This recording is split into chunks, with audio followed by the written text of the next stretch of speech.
Beberapa tahun lalu, Rawalumbu dikenal sebagai kawasan yang tak pernah benar-benar tidur. Sejak subuh hingga malam, deru motor, klakson angkot, dan langkah kaki orang-orang yang mengejar rezeki saling bersahutan. Di sudut jalan yang tak terlalu lebar, berdiri sebuah warung makan sederhana dengan papan kayu bertuliskan Warung Busari. Catnya sudah mulai pudar, tapi aroma masakan yang keluar dari dapurnya selalu berhasil membuat orang menoleh. Busari membuka warung itu dengan niat yang sederhana, mencari nafkah halal untuk keluarganya. Ia bukan perempuan yang pandai berbasa basi, tapi senyumnya tulus, tangannya cekatan, dan masakannya konsisten dari hari ke hari. Nasi tak pernah dihemat, lauk selalu layak, dan kalau ada pembeli yang terlihat kelelahan atau kurang uang, Busari sering menambahkan sambal atau kerupuk tanpa diminta. Yang penting kenyang dan puas, begitu prinsipnya. Tak heran jika warung itu cepat dikenal. Tukang ojek mangkal menjadikannya tempat sarapan tetap. Buruh proyek datang berombongan saat jam makan siang. Pegawai toko dan sopir angkutan kecil sering mampir sekedar minum teh manis. Warung Busari tak pernah sepi, meski tampangnya kalah mentereng dibanding rumah makan besar di jalan utama. Di balik kesibukan itu, kehidupan keluarga Busari berjalan tenang. Suaminya, Pak Hendra, bekerja serabutan, kadang jadi kernet, kadang membantu bongkar muat di pasar. Ia tak banyak bicara, tapi selalu ada di belakang Busari, membantu menutup warung atau mengangkat galon air. Putri sulung mereka, Liana, sering membantu setelah pulang sekolah. Gadis itu penurut, murah senyum, dan selalu menyapa pelanggan dengan sopan. Kehadiran Liana membuat suasana warung terasa lebih hangat, lebih hidup. Semua berjalan wajar. Sampai suatu pagi, sebuah warung baru mulai dibuka hanya beberapa puluh meter dari tempat Busari berjualan. Warung itu milik seorang perempuan bernama Ratna. Bangunannya sedikit lebih besar dengan spanduk baru yang mencolok. Pada awalnya tak ada yang aneh. Warung Ratna tampak biasa saja. Menu standar, harga tak jauh beda. Beberapa hari pertama, nyaris tak ada pembeli yang masuk. Busari bahkan sempat merasa kasihan melihat Ratna sering duduk sendiri di balik etalase kosong. Namun, keadaan itu tak berlangsung lama. Entah sejak kapan tepatnya, Busari mulai menyadari perubahan yang sulit dijelaskan. Pelanggan yang biasanya datang pagi-pagi mulai berkurang. Beberapa tukang ojek hanya melambaikan tangan sambil berlalu, memilih duduk di warung Ratna. Saat jam makan siang, kursi di warung Busari tak lagi penuh. Sebaliknya, warung Bu Ratna tampak ramai, bahkan sesak, seolah semua orang sepakat berkumpul di sana. Busari mencoba berpikir positif. Mungkin orang ingin suasana baru. Mungkin masakan Ratna memang lebih cocok di lidah. Ia tak mau berprasangka. Ia tetap memasak seperti biasa, menjaga rasa, menjaga sikap. Namun perasaan tak enak perlahan tumbuh, seperti bayangan tipis yang tak bisa diusir. Ia tetap memasak seperti biasa, menjaga rasa, menjaga sikap. Namun perasaan tak enak perlahan tumbuh, seperti bayangan tipis yang tak bisa diusir. Suatu sore, ketika Busari menutup warung lebih awal, karena dagangan tersisa banyak, ia berpapasan dengan Ratna di depan warung masing-masing. Ratna menoleh sekilas. Tatapannya dingin. Tak ada senyum, hanya sorot mata yang sulit diartikan. Bukan tatapan ramah sesama pedagang, melainkan seperti orang yang sedang menilai sesuatu atau seseorang. Busari membalas dengan anggukan kecil, lalu melangkah pergi. Di dadanya, ada rasa tak nyaman yang tiba-tiba menekan.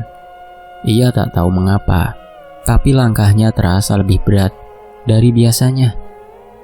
Malam itu, saat menyiapkan makan malam untuk keluarga, Busari sempat terdiam lama di depan kompor, menatap api kecil yang menyala. Ada sesuatu yang berubah di Rawalumbu.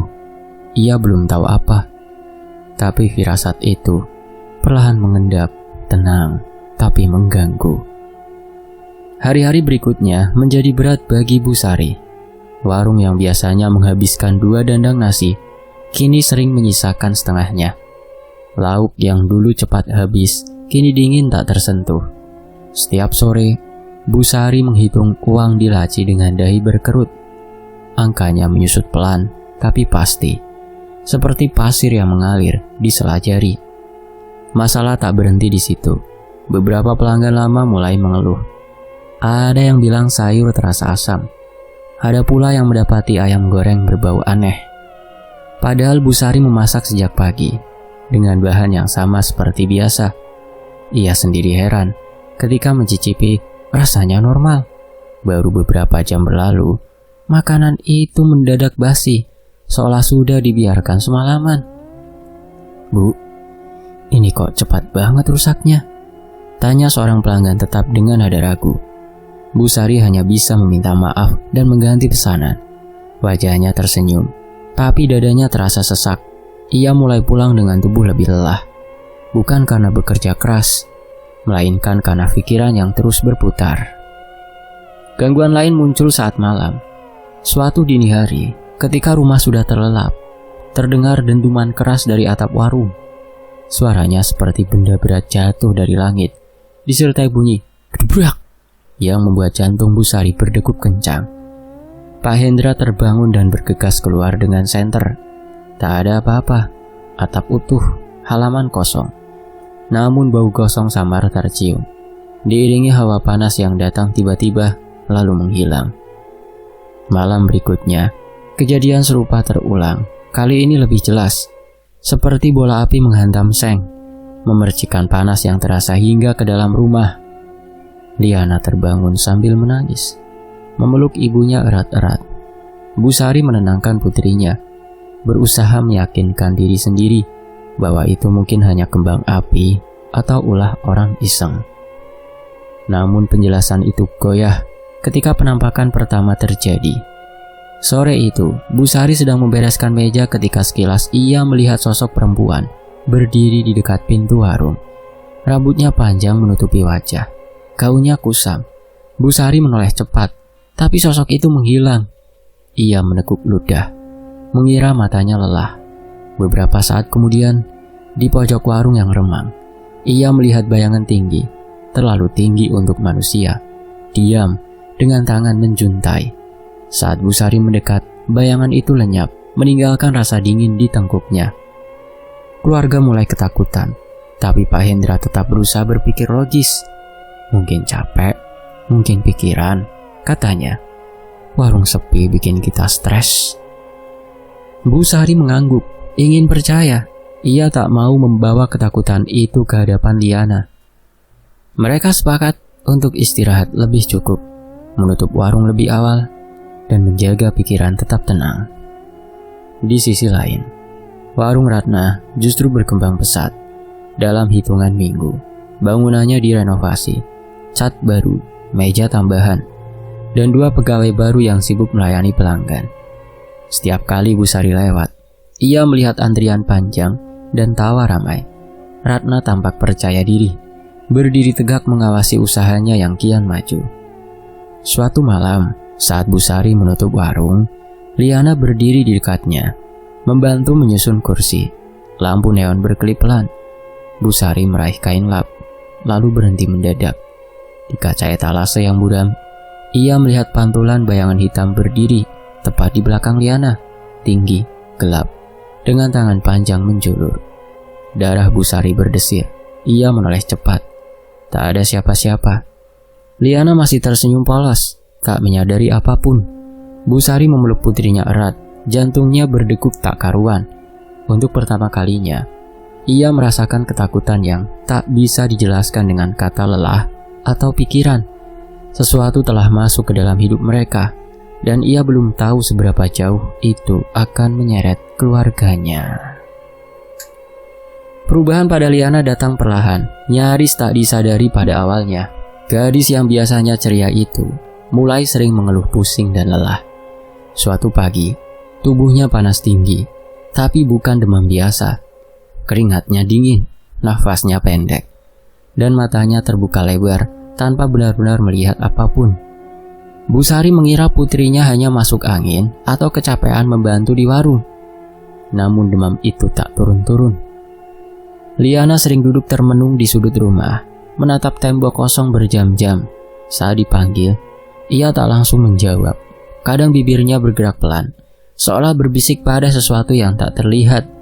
Bu Sari mulai merasa resah, tapi tetap berusaha tenang di depan anaknya. Kesurupan pertama terjadi pada malam hari. Liana tiba-tiba berdiri dari tidurnya, berjalan ke tengah ruang tamu dengan langkah ringan. Matanya terbuka, tapi bola matanya berubah putih seluruhnya, tanpa musik, tanpa aba-aba. Tubuhnya menari, gerakannya luas namun asing, bukan tarian yang pernah dipelajarinya. Tangan dan kakinya bergerak patah-patah, lehernya menekuk dengan sudut yang membuat Bu Sari menjerit ketakutan. Pak Hendra memeluk Liana, mencoba menghentikannya. Tubuh gadis itu dingin dan kuat, jauh lebih kuat dari yang seharusnya. Beberapa menit kemudian, Liana ambruk tak sadarkan diri, meninggalkan keheningan yang mencekam. Sejak malam itu, kondisinya memburuk cepat. Liana mulai muntah cairan hitam kental yang berbau amis. Setiap kali itu terjadi, tubuhnya kejam, dan matanya kembali memutih. Di lengannya muncul bekas cakaran panjang, merah keunguan, seolah digores kuku tajam. Bu Sari menyaksikan sendiri bekas itu muncul perlahan, padahal tak ada apapun yang menyentuh kulit anaknya.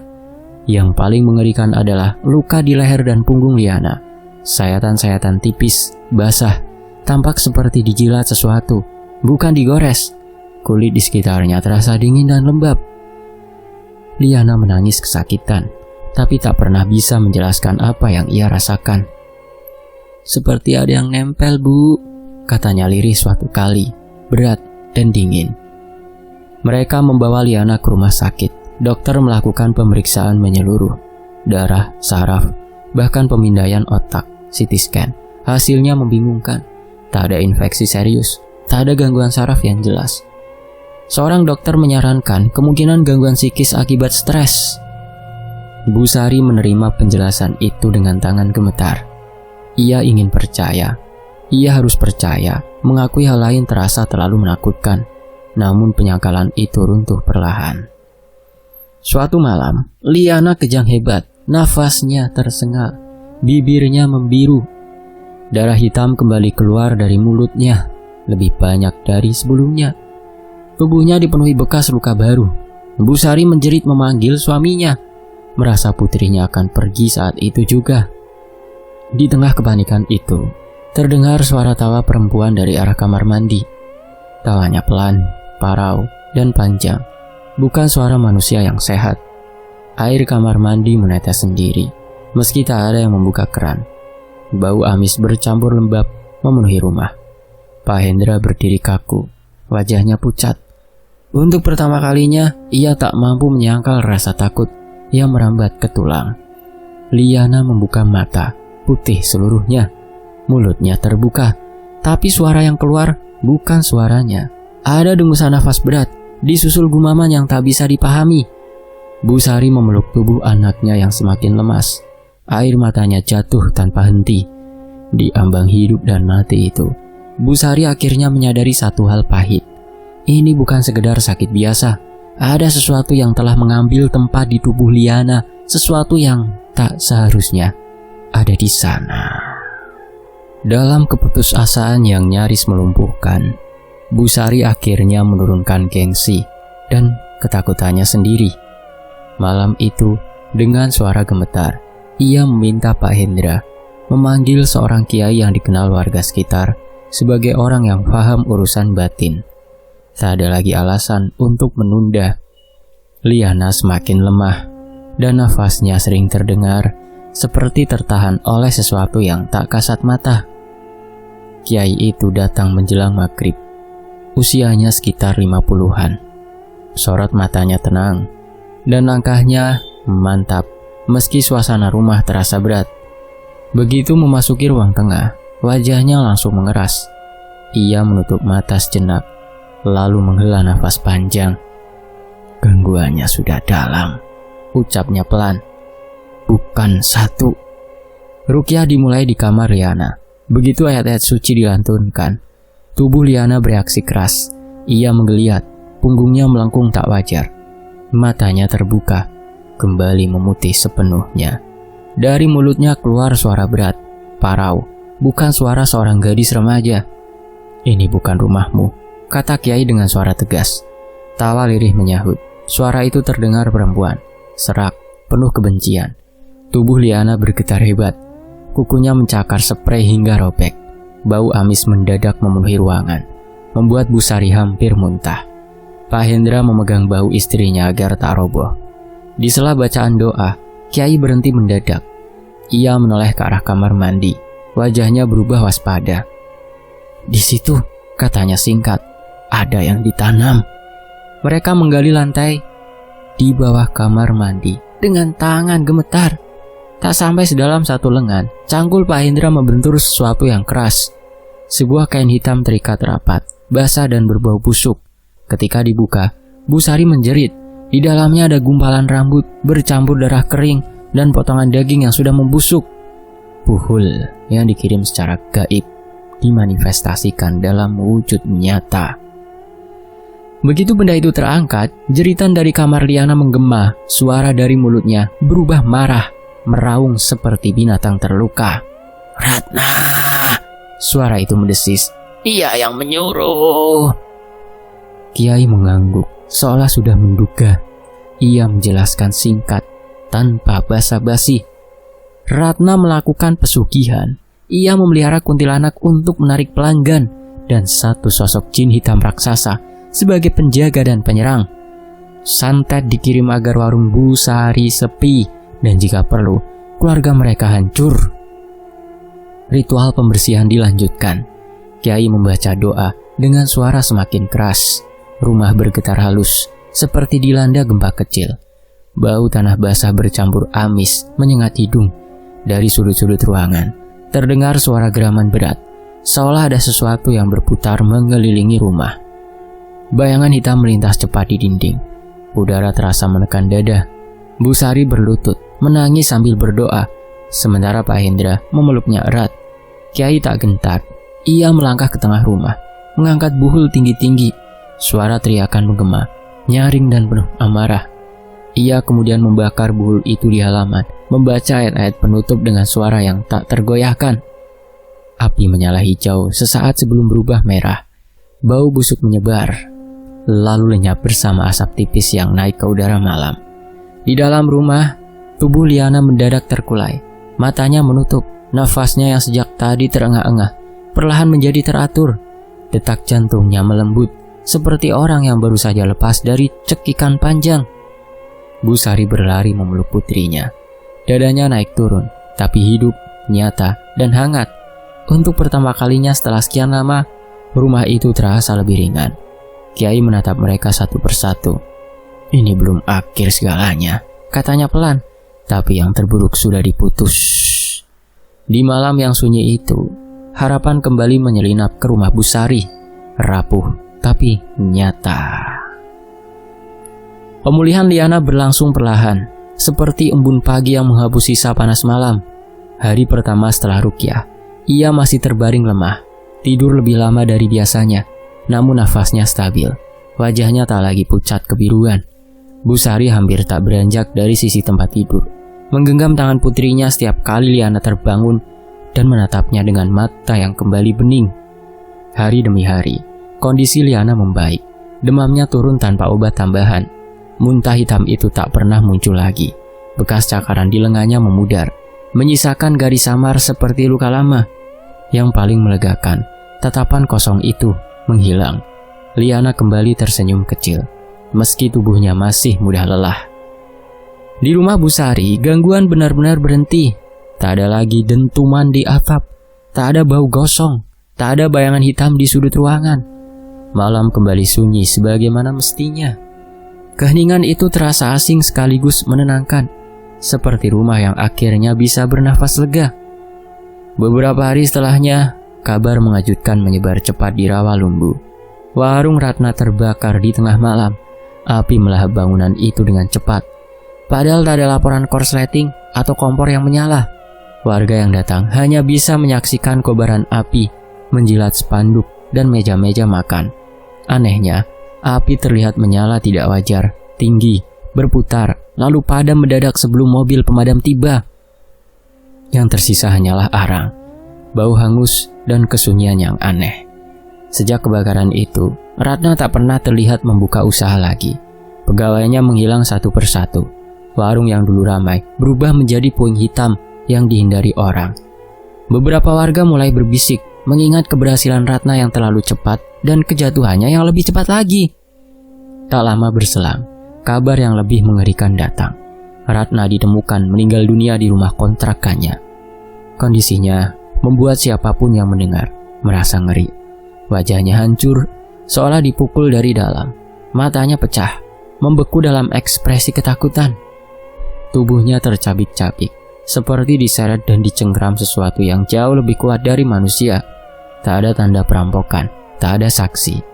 Pihak berwajib menyebutnya kematian misterius. Namun, warga Rawalumbu memiliki dugaan sendiri. Bisikan itu menyebar pelan tapi pasti, bahwa Ratna dibalas oleh makhluk yang selama ini ia pelihara. Pesugihan yang memberinya keuntungan singkat menagih bayaran dengan cara paling kejam. Tak ada yang berani melayat lama-lama. Rumah itu segera dikosongkan, menyisakan rasa takut yang menempel di dinding-dindingnya. Bu Sari mendengar kabar itu tanpa rasa puas. Ia hanya menunduk, memeluk Liana yang kini sudah bisa duduk sendiri. Di hatinya ada campuran lega dan getir. Ia tak mendoakan keburukan, tapi ia belajar bahwa ada harga yang tak bisa dihindari dari jalan gelap yang dipilih seseorang. Beberapa minggu kemudian, Bu Sari mengambil keputusan besar. Warung makan itu ditutup bukan karena takut, melainkan karena ingin memulai hidup yang lebih tenang. Meski beralih membuka toko kelontong kecil di depan rumah. Lebih sederhana, lebih sepi, tapi terasa aman, nyaman, damai, tentram. Pak Hendra membantu mengatur barang. Liana sesekali menjaga kasir dengan senyum yang kembali utuh. Keluarga itu menjadi lebih rajin beribadah. Doa tak lagi hanya datang saat terdesak, melainkan menjadi bagian dari keseharian. Bu Sari belajar satu hal penting. Perlindungan terbaik bukan berasal dari ambisi atau perlawanan, melainkan dari ketundukan dan kejujuran yang dijaga dengan sabar. Hingga kini, lokasi bekas warung Ratna tetap kosong. Tak ada yang berani menempatinya. Malam hari, orang-orang mengaku mencium bau hangus yang datang dan pergi, atau mendengar suara langkah di atas puing. Tempat itu menjadi pengingat bisu tentang keserakahan, tentang jalan pintas, dan tentang balasan yang selalu menemukan jalannya sendiri. Di Rawalumbu, kisah itu masih diceritakan, bukan untuk menakut-nakuti, melainkan sebagai peringatan. Rezeki yang diraih dengan kejujuran mungkin tak selalu cepat, tapi ia tak akan menuntut nyawa sebagai tumbalnya. Selesai. Tony FS pamit, semoga terhibur. Sampai jumpa di kisah berikutnya. Wassalamualaikum. Terima kasih semuanya.